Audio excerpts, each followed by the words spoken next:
Hi, this is your Jesse Mack 2014 best book list thing. I'm gonna ramble. Uh, the whole thing's broken, really. Uh, Throughout the year, I keep a tally of my favorite 10 books of the year, and I am very bad at mixing new stuff in. So most of this stuff is from the beginning of the year. The top book I think came out the first or second week. Uh, I'm very bad at this, but these are all fantastic books, and I'm going to talk about them at more length than I usually would, and it's going to be a pain in the butt. But if you want to watch it, yay, it's here. I feel like I should be classier, though, which I always have one of these just in case for emergencies.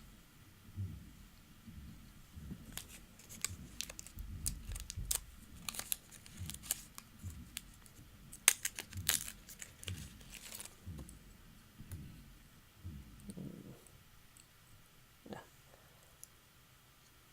All right. Oh, this is surprisingly difficult to do. Okay. It's cute for a joke. It's not going to work. All right.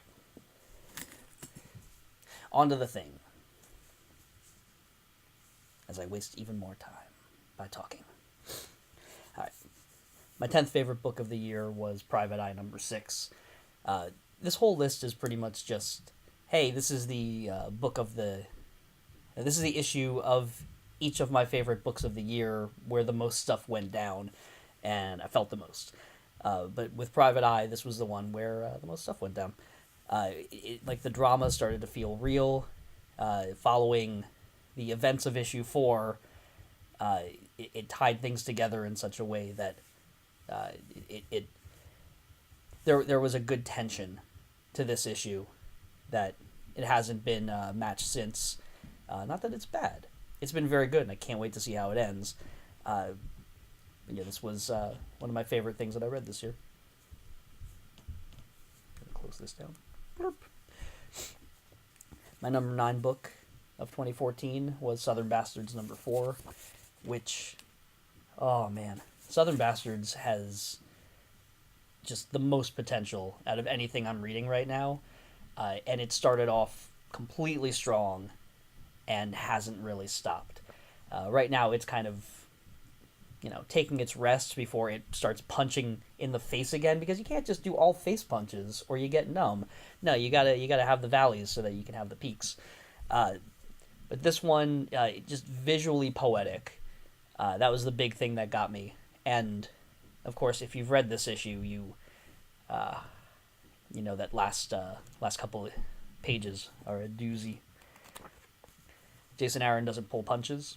I read Scalped earlier this year, just from beginning to end for the first time, and it kind of scares me as far as where this is going to go next, in that good kind of way. My 8th favorite book of this year was Hawkeye number 15.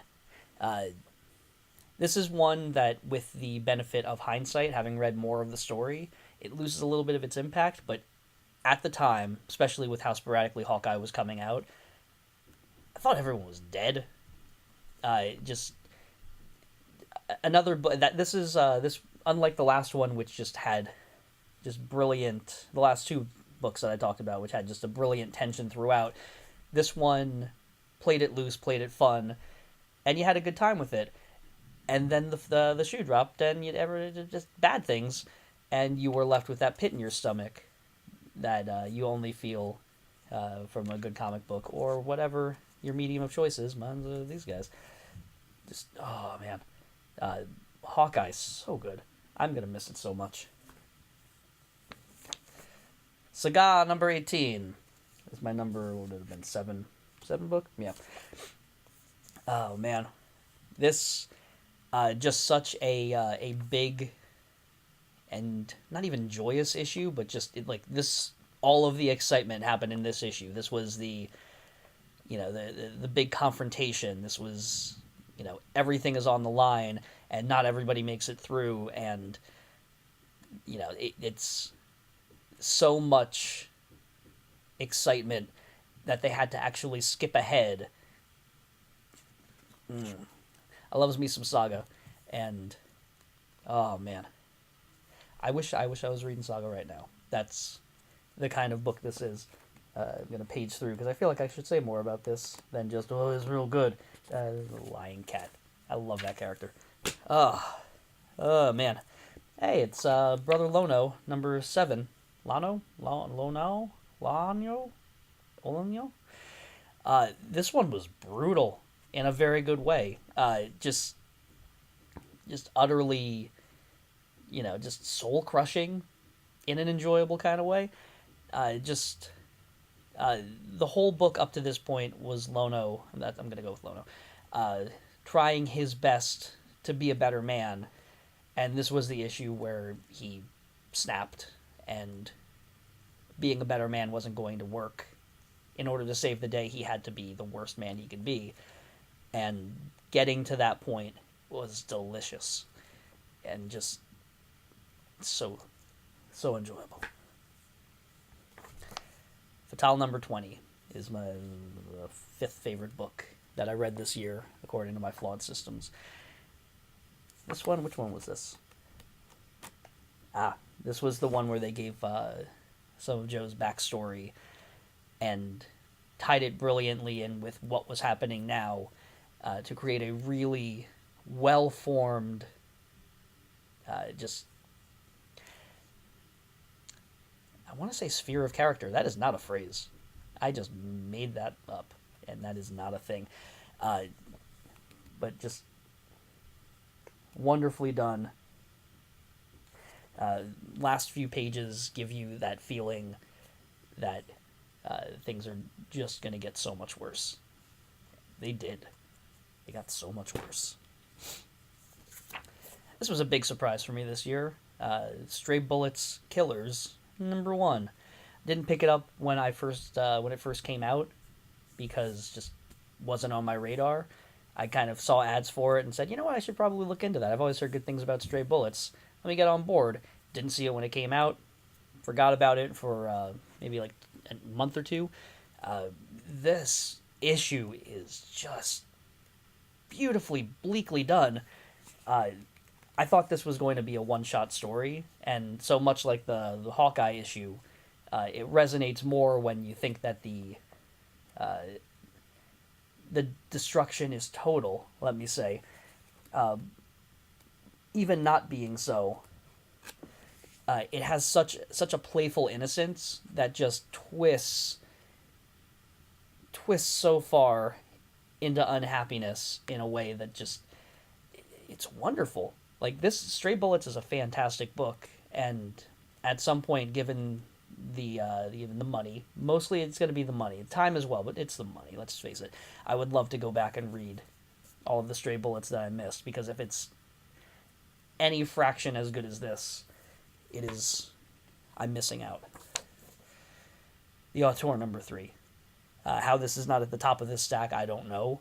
I don't think any other book rattled me as much as the Auteur this year, especially this issue. This issue was just so... The beauty of the Auteur is that it is just so silly and so playful, but the violence is so gratuitous in a so not playful way.